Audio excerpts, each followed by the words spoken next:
59차 상무위 모두 발언 시작하겠습니다.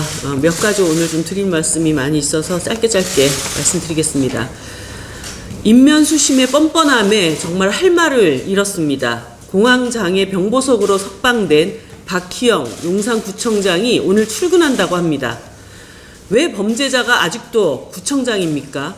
왜 159명의 죽음에 최소한의 책임도 지지 않는 것입니까? 유족들은 어제부터 또다시 차가운 거리로 나와서 진상규명과 책임자 처벌을 외치고 있습니다. 박희영 구청장의 석방과 출근은 이제 모두 다 잊었겠거니 책임질 사람들이 하나둘씩 슬그머니 원래 자리로 돌아가도 된다는 신호입니다. 있을 수 없습니다. 피해자들을 두 번 죽이는 일입니다. 즉각적인 12구 이태원 참사 특별법이 필요한 이유입니다. 박희영 구청장은 즉시 사퇴하는 것이 답입니다.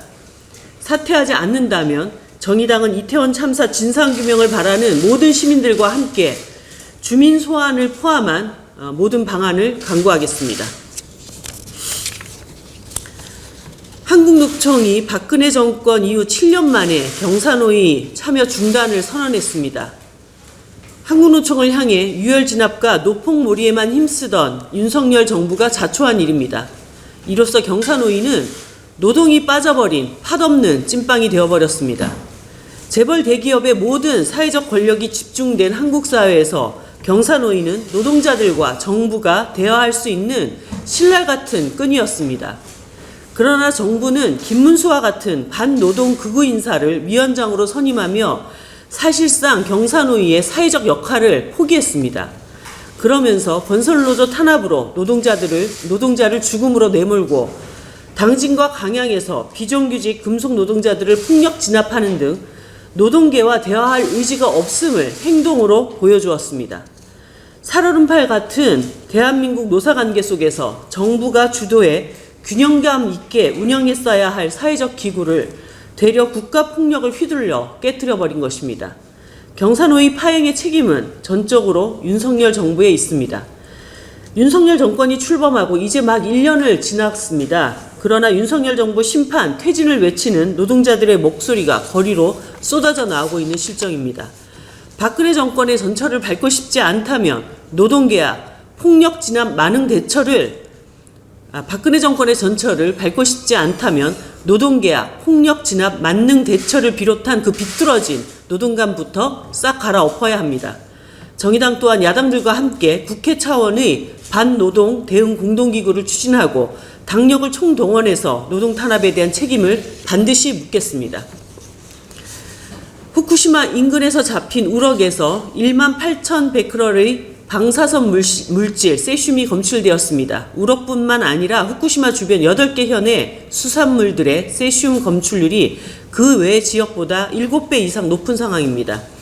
괴담은 없었습니다. 이대로 일본의 방류를 방치한다면 우리 바다가 방사능에 오염된다는 현실만 있을 뿐입니다. 일본 정부 또한 인근 해상에 그물을 설치하면서까지 후쿠시마산 어류의 이동을 막으려 하고 있다는 언론 보도가 나왔습니다.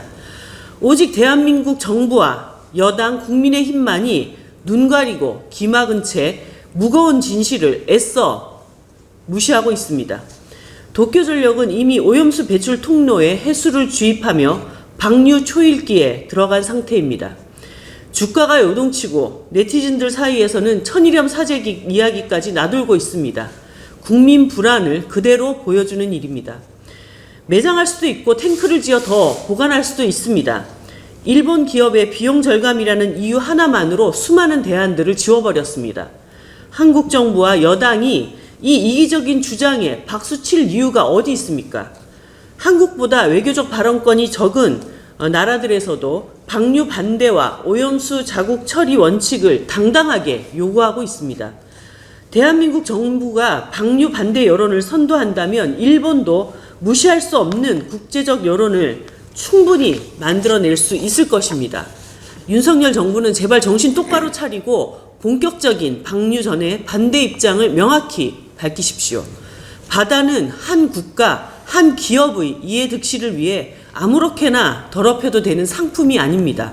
정의당은 오염수 방류 반대를 위해 모든 노력을 다할 것을 다시 한번 국민들께 약속드립니다.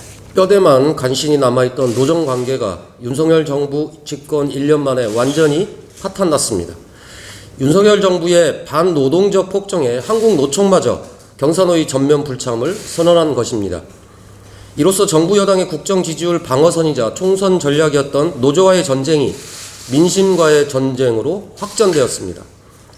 윤석열 정부의 노정 파탄은 곧 국정 파탄의 신호탄입니다. 윤석열 대통령이 하겠다던 노동개혁은 포온 노동자들의 막루가 무너지는 동시에 통째로 무너졌습니다. 포괄임금제 폐지와 동일노동, 동일임금 등 정부가 추진하는 모든 과제는 주 69시간제 노동처럼 줄줄이 자초될 것입니다. 윤석열 정부의 3대 국정과제는 노조 혐오, 노동자 살인, 노동개혁의 3대 탄압으로 역사에 기록될 것입니다. 윤석열 정부의 무도한 반노동 폭정, 이제는 멈춰 세워야 합니다. 정의당은 반노동 폭정 중단, 노정 대화 복구를 위한 3가지 핵심 요구를 제안드립니다. 첫째, 윤석열 대통령은 반노동 신봉자 김문수 경사노위 위원장을 즉각 경질하십시오. 경찰이 휘두른 진압봉보다 더한 것이 김문수 위원장의 친기업 반노동 언동입니다. 김문수 위원장 재임 동안 노사정 대화는 단 한 번도 가동되지 않았습니다.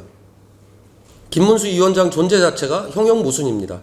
윤석열 대통령은 김문수 위원장 경질로 노사정 대화 복원의 의지를 표명하기 바랍니다. 둘째, 대통령 국정 지지율 특보 윤희근 경찰청장 또한 즉각 파면하십시오. 양이동 지대장 분신과 김준영 사무처장 유혈 진압의 최종 책임자인 윤희근 청장은 오늘까지도 사과 한마디 하지 않고 있습니다. 강경 진압과 계급 특진으로 갈등 유발 대책을 획책하고 있을 뿐입니다. 거듭 촉구합니다. 윤희근 청장은 지금이라도 진심으로 사과하고 재발 방지 대책을 내놓길 바랍니다.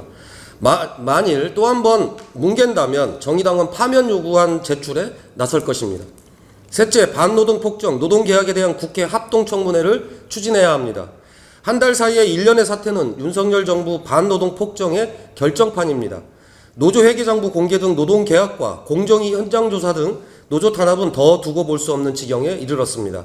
이 폭정의 종착역은 전면적인 물리적 충돌뿐입니다.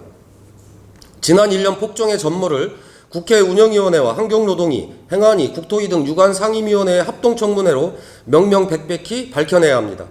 합동청문회가 이번 임시국회 안에 시작될 수 있도록 다시 한번 민주당과 기본소득당, 진보당 등 야4당 논의 테이블 구성을 다시 한번 제안드립니다. 윤석열 대통령은 후보 시절 노동에 적대적인 사람은 정치인이 될 수 없다고 말했습니다. 윤석열 대통령은 정치인입니까? 검통령입니까?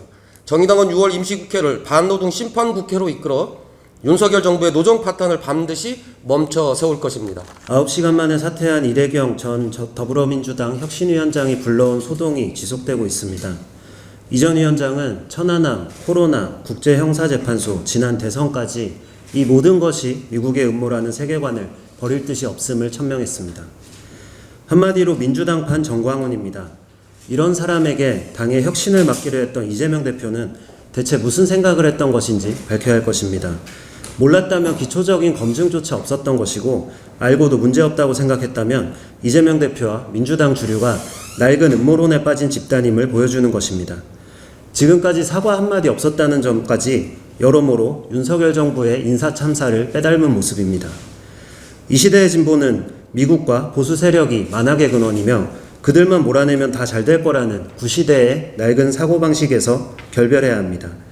현실을 분석하고 대안을 내놓기보다 매번 말도 안 되는 음모론을 갖다 붙이는 못된 습성을 끊어내야 합니다. 지금의 정치를 망친 절반의 책임은 야당에게 있습니다. 제1야당이 정신을 못 차리니 정부 여당도 정신을 못 차리는 것입니다.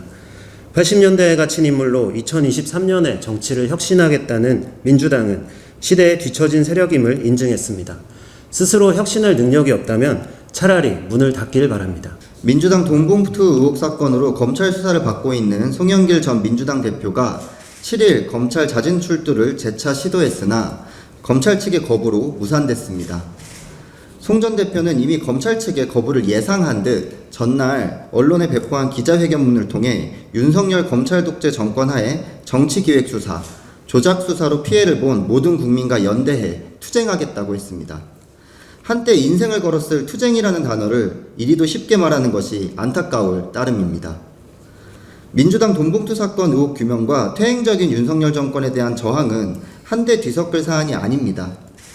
송영길 전 대표는 이 엄중한 사안에 대한 책임을 통감하고 반성을 선행해야 합니다. 그런데 정작 벌받아야 할 사람이 매맞는 시간은 내가 정하겠다. 회초리는 내가 고르겠다. 저 사람도 회초리 맞아야 된다고 큰소리치고 있으니 적반하장도 유분수라는 말이 절로 나오는 것입니다. 졸지의 돈봉투 비리 사건에 연대해야 할 대상이 된 국민들은 어안이 벙벙할 따름입니다. 이런 우스꽝스러운 언론 플레이를 연출할수록 오히려 윤석열 정권에 대한 저항의 목소리는 진정성을 상실합니다. 청년정의당은 민주당 돈봉투 사건의 의혹이 명확하게 규명되어야 한다는 데에 한치의 이견도 없습니다. 동시에 윤석열 정권에 대한 더욱 힘있는 투쟁에 매진할 것임을 분명히 합니다. 윤석열 정권에 대한 투쟁에 재뿌리는 송영길 전 대표의 발언에 심히 유감의 뜻을 표합니다. 해외는 물론이고 우리 국민들 중에서도 많은 사람들이 대한민국이 아직도 새로운 석탄화력 발전소를 짓고 있다는 사실을 알면 깜짝 놀랍니다. 그 자체도 놀라운데 더 놀라운 사실도 많습니다. 국내 최대 규모로 건설 중인 삼척 블루파워의 하역부두는 BTS가 뮤직비디오를 촬영할 정도로 아름다운 맹방해변에 지어지고 있습니다. 항만공사로 맹방해변의 침식이 심각해 2020년부터 7개월 정도 항만공사가 중단되었지만 근본적인 대책이 만들어지지 않았는데도 항만공사가 재개되어 공사 중에 있습니다. 하지만 석탄화역부두 건설이 늦어지자 삼척 시내를 통해 육상으로 석탄을 운송하다 시민들의 항의로 운송을 중단한 바 있습니다. 산업통상자원부는 주민수용성 확보 방안이 마련될 때까지 육상 운송을 허가하지 않겠다고 했지만 삼척 블루파워는 이에 반해 동해시와 협의를 추진하고 있으며 동해시는 이를 긍정적으로 함께 추진하고 있다는 이야기가 들립니다. 석탄화력 발전소는 기후위기 시대에 가장 먼저 사라져야 할 발전소입니다. 2050년 탈석탄을 선언하면서 다른 한편에서는 여전히 새로운 석탄화력 발전소를 짓는 것은 기후위기 대응 측면에서도 경제적으로도 말이 안 되는 이야기입니다. 또한 더 이상 수도권을 위해 지방을 에너지 식민지로 전락시켜서는 안 됩니다. 정의당은 시민사회가 5만 명의 마음을 모아 청원을 달성시킨 탈석탄법의 입법을 추진하고 있습니다. 지금이라도 억지로 꾸역꾸역 추진하고 있는 석탄화력 발전소 건설을 중단하는 것이 영동지역 주민들의 삶을 위해서도 아름다운 맹방해변을 위해서도 그리고 대한민국의 기후위기 대응을 위해서도 올바른 방향입니다. 그래서 이야기 드립니다. 심규현 동해시장님, 삼척 블루파워를 위한 석탄 육상 운송 허가 추진을 지금 당장 중단해 주십시오.